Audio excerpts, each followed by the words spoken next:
Hey guys, Ali Josette here, and it's day 10 of the 30-day Money Miracles Challenge. We're a third of the way through today, so good job for you. I just feel so proud of you for being here.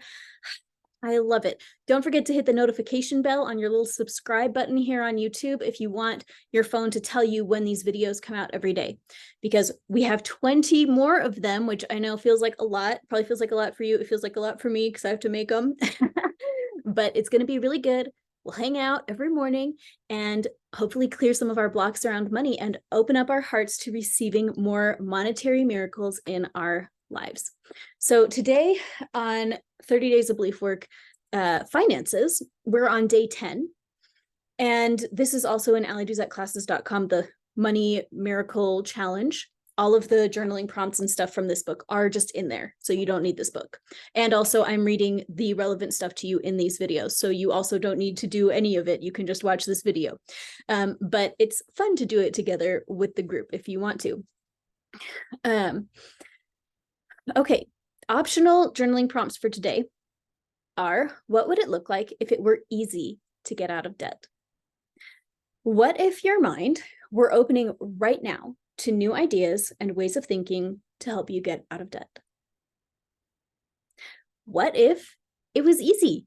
That is my big question to pose today. What if it was so easy? Have you ever had a money miracle just show up for you?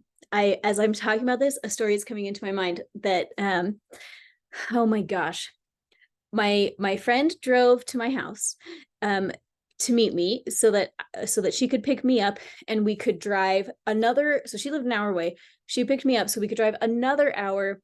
It may have been 2 hours actually, to this other lady's house for a seminar she was giving.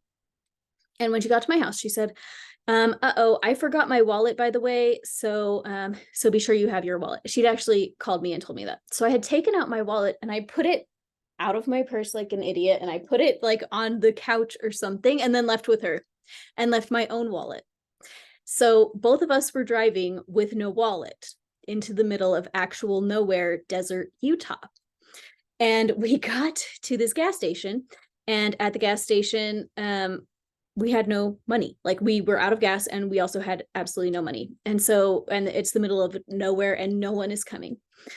But fortunately, as we drive up, somebody is just getting in her car to drive away. So I like open the door and I like run over to this lady and I tell her the story. Like, I'm so sorry. Like, I actually have plenty of money and I can Venmo you, I can PayPal you. Like, I am so happy to like use the internet and my phone to pay you whatever it takes to fill up this car with gas. But like, I have no cash. We have no way of paying. We have no cards. We can't pay for gas. And this lady just gave us like $40 in cash and that was that. And she just like paid for our gas just like that. And I asked how I could pay her back and she just said, oh, don't worry about it. And I don't know who she is and I don't remember what she looks like, but it was a money miracle. And I love that experience because we truly were in the middle of nowhere where like you look around and it's like basically desert. And I don't know, God can work in mysterious ways. People can be placed in your life at exactly the right time and place to make sure that your financial needs are met. This is how it works. This is how it can work if you are open to it working that way. I believe that God always wants to send us more and better blessings all the time. The end. God wants us to have the very best. He wants you to have the very best. The only person that is blocking that from happening is ourselves. When my life is not the very best, I have one person who is responsible for that, and it is not my creator. It is me. It is me not living in alignment with something, and it's my job to figure it out and fix it so that I can open the door to receive more blessings. And sometimes the thing that needs to change is my attitude of gratitude and realizing to be content with what I have. And sometimes what needs to change is my attitude of self-sabotage and being willing to be open to a random stranger in the middle of nowhere giving me $40 and me really not being able to ever pay her back. You know, that I don't know, I'm sure that there's other people on here that don't feel comfortable with that hate being indebted to other people and would rather never let anybody give them $40 at the gas station. Like, that is something that you would not be comfortable with. And that is not something that I am comfortable with as part of my default settings. But healing your relationship with money means healing that part of yourself that rejects gifts of money like that. Can you accept gifts of money? Can you accept surprise money showing up in your moment of need? Can you allow that to happen? And I think it's really easy for us to look at our financial hardships and say, well, of course I would accept a bunch of money, but it's really not that easy. And so there's a book that is around my house somewhere called The Psychology of Money, and it's a good book. And I think it was in that book, or maybe it was in another book. I've been reading a lot of books about money lately, but in one of my books, it talked about one of the wives of somebody that died in 9/11. And she won like a $5 million payout as a result of his passing, like the life insurance or something. And so $5 million, like, she should have been set for life. And instead she blew it all. She spent like half of it on a vacation. And then she bought like random women boob jobs. This is real. This is like what she did. I don't know. And then she ended up just like wasting all of her money, and then she was broke.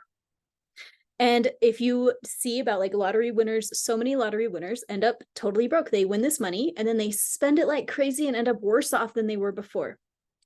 Having more money does not solve your money problems if your soul is a soul that craves money problems. That is the fact. If your soul loves money problems, no amount of money can fix that. You can win the lottery and still spend yourself broke.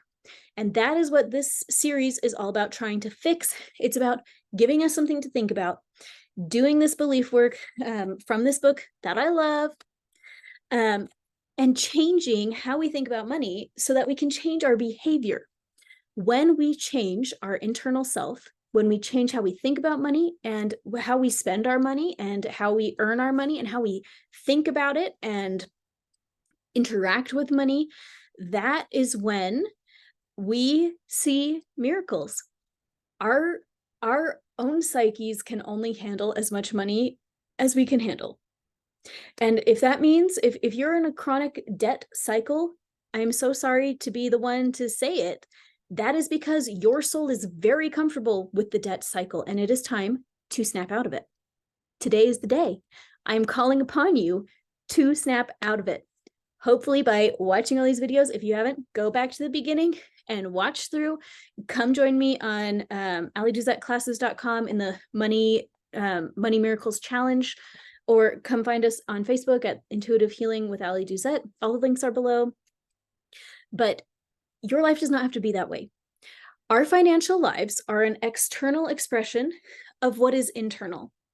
When our internal selves are very comfortable with debt, with spending more than we have, it doesn't matter how much money will come our way, we will always have problems.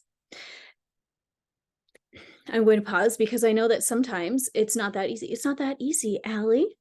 I know. I remember the days. I'll probably talk about this in another video coming up.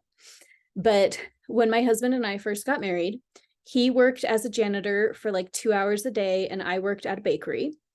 And we had zero money, and it was the economic crash of 2008. We got married in 2008, just in time to like have the entire economy explode before us and have no job opportunities, you know? And I would sit there and look up ways to save money, because we absolutely were paycheck to paycheck, and we just stretched all the money we got from our wedding, and that's how we lived, like wedding money. And you know, the couple bucks that we earned from our like super lame jobs, I think I made $7.75 an hour at the bakery. And so, man, I would look up these websites and it would be like, just stop smoking. Just don't have avocado toast. You know, that was not a thing in 2008. Avocado toast hadn't yet been invented, but you know, it was like, stop having coffee. Don't take so much Starbucks. You know, you could save $4 a day just by not drinking coffee. And I'm sitting there like, I'm Mormon. I don't drink. I don't smoke. Like, all of the best ways people spend their money. I'm not spending money like that. And it's like, cancel your subscriptions. Well, what if you have no subscriptions at all? Well, go buy off-brand cereal. What if you don't even know what name brand cereal is? Like, what if you only buy off-brand everything and you always have and you're still broke? What about that? Right? What about that? And I will tell you that the answer to that is that sometimes you cannot cut enough to make up for the deficit. Sometimes the only option is earning more. And I think we're going to talk about that more tomorrow because I feel like this video is really long. I have no idea how long it is. I just recorded myself talking. But let's bring it back to the point. What would it look like if it were easy to get out of debt? What would it look like? That is a thought I hope is in your mind today. Thank you guys for being here. We'll see you later.